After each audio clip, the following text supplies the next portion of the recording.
So previously I recorded this whole 15-minute video and I noticed an utensil in my background. I was like, what the fuck, my whole video is spoiled. And I know for a lot of people it doesn't make that difference. But for me, I have to be perfect. I have to make my video fully perfect. I have to have a good background, a clear background without any interruptions, right? Wait a minute. Oops.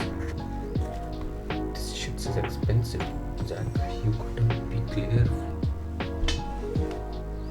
Yup, I am pretty small, right? Yup, I am pretty small.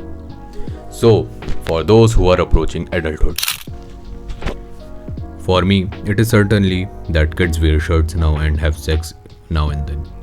But I am about to enter the adulthood in 7 months and I don't even feel like an adult. Apart from my voice deepening and my height increasing, everything is just constant. Like I'm still a 16-year-old guy with the same mindset, but just my body is aging rapidly fast than my brain, and it is kind of irritating. And it doesn't matter how many times I try to change myself. It is one thing that is common in every adult, that they are pretty rigid. They have these perfect ideals, these perfect just religions, and these perfect just thoughts that can't be changed by any force. And this is just constant need to do something where they just can't chill, man. Like just chill. You have achieved everything you have ever wanted in life. You've got this great job, you have got this sexy girlfriend, you've got this sexy car. Now you can chill. You don't have to do anything. You can just chill for a while and just sit on your bed and think like, yeah, I have achieved everything in life particularly, and most probably I shouldn't do anything and just drink my ass off until I die. Important thing I find about adulthood is earning money. Earning money is the most important thing. And apart from that, your whole adulthood is waste if you just don't earn money. If you don't earn money as an adult, you're just like a grown-up child with some beard and with some mental health issue. And I think I don't want to approach adulthood like that. I want to approach adulthood with keeping things as much variable as they can be, because if you keep things variable, they can change. That is the most basic definition of making things variable. So what you want to do as an adult gets pretty much determined by how your parents want you to be. My parents want me to hang a degree of an engineering college or a law college on my wall when I turn an adult. And I told them that I could just buy the degree, and I got pretty much slaps for it. And I think that when I get that degree, no definition of change will happen in their life. But it's just they just want to know that I earned a degree before they have grandchildren, and that is the most fucked up. But the thing is, every adult has this perfect idealization of life, that life is something that they think of as their thought. Like life is so small that they can just put it in their thoughts, and I think it is so big that it can't be put in one thought. It is always so changing, always so variable that I just can't predict it. The only thing I can predict is what I'm going to have in my lunch, and that too what my mom cooks. And approaching adulthood as an all rigid individual is like throwing a rock at the sea. I know, no meaning. I want to do whatever I want to do before knowing that I can't do certain things. Like when I turn like a 70-year-old grandpa, I don't want to know that I can't do anything. I still want to do things, but I want to know by that myself, not a third individual telling me that. I want to climb a tree and fall from it and know that my back is broken and pretty much I can't walk now.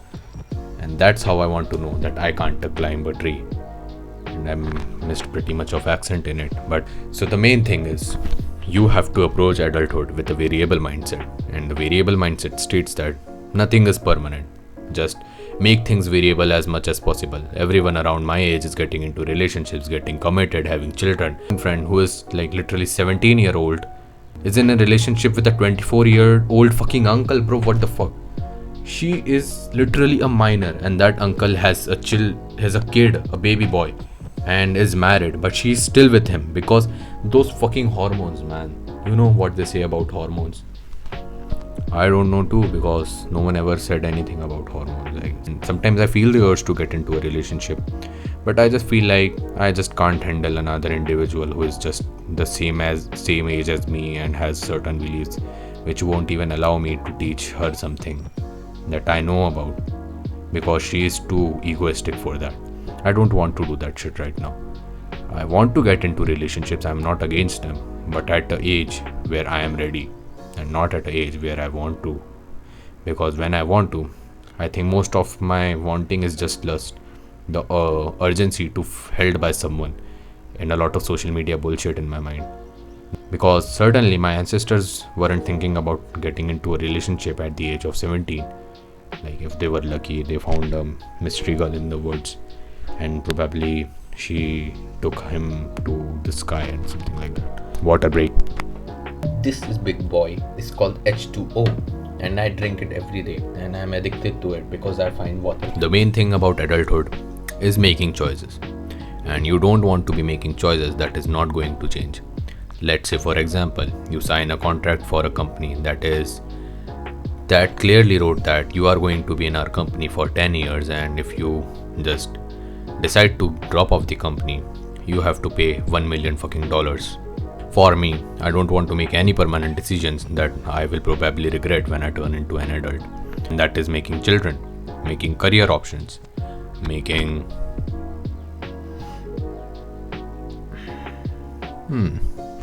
what else does an adult make? Excuses. Everyone is just living their lives as a lie.